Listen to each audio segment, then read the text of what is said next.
আমি আসলে কখনো ওইভাবে আমাকে কিছু বলে না। ওই যে 5 আসছে, 5 কোনটা আসছে ওইটা রহস্য থাকুক, সমস্যা কি?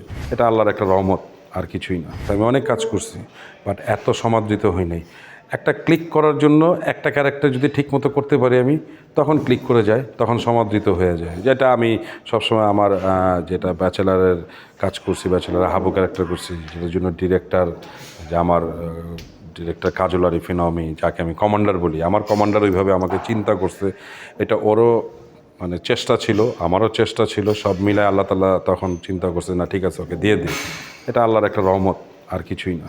আমার ক্যারিয়ারে মানে দুইটা বলবো আমি, কাজল আরিফ নওমির যে মানে মানে কি বলে ওটাকে, বস যাকে বলে, ইফতেখার আহমেদ ফাহমি। মিডিয়ার মানুষের কাছে চেনার জন্য ইফতেখার আহমেদ ফাহমি, এটা আমি সবসময় বলেই আসছি যে ইফতেখার আহমেদ ফাহমি আমার মানে অ্যাক্টিংয়ের গুরু। মিডিয়ার মানুষের মধ্যে আমাকে চেনানোর জন্য বড় একটা গুরু আমার।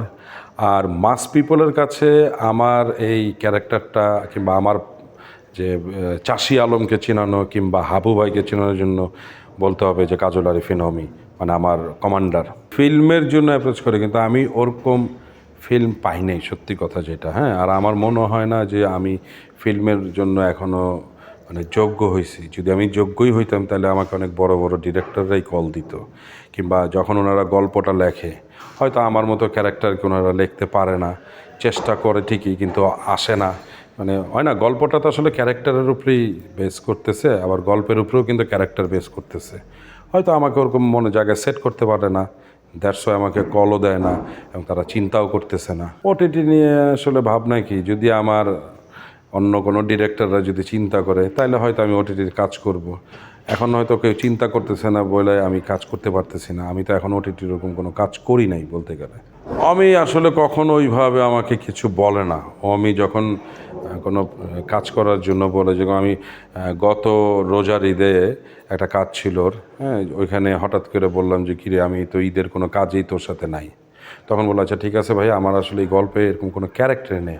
হঠাৎ রোজার দ্বিতীয় দিন শুটিং ছিল, আমাকে 2 দিন আগে আমাকে বললো যে ভাইয়া তুমি অমুক দিন ডেটটা রাখো, তোমাকে আমি এই প্রোডাকশনে ঢুকাচ্ছি। আমি বললাম কেমনে ঢুকাবি?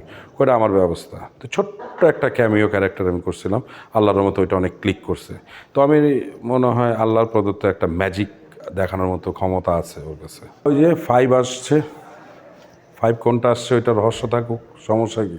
5 তো হাতের 5টা আঙ্গুলও হইতে পারে। হ্যাঁ, তো এটা রহস্যই থাকুক, রহস্যটা তো উদ্ঘাটন করতে হলে তো একটু সময় লাগেই। Double million offer Walton fridge কিনে পেতে পারেন 20 লক্ষ টাকা, রয়েছে কোটি কোটি টাকার নিশ্চিত উপহার।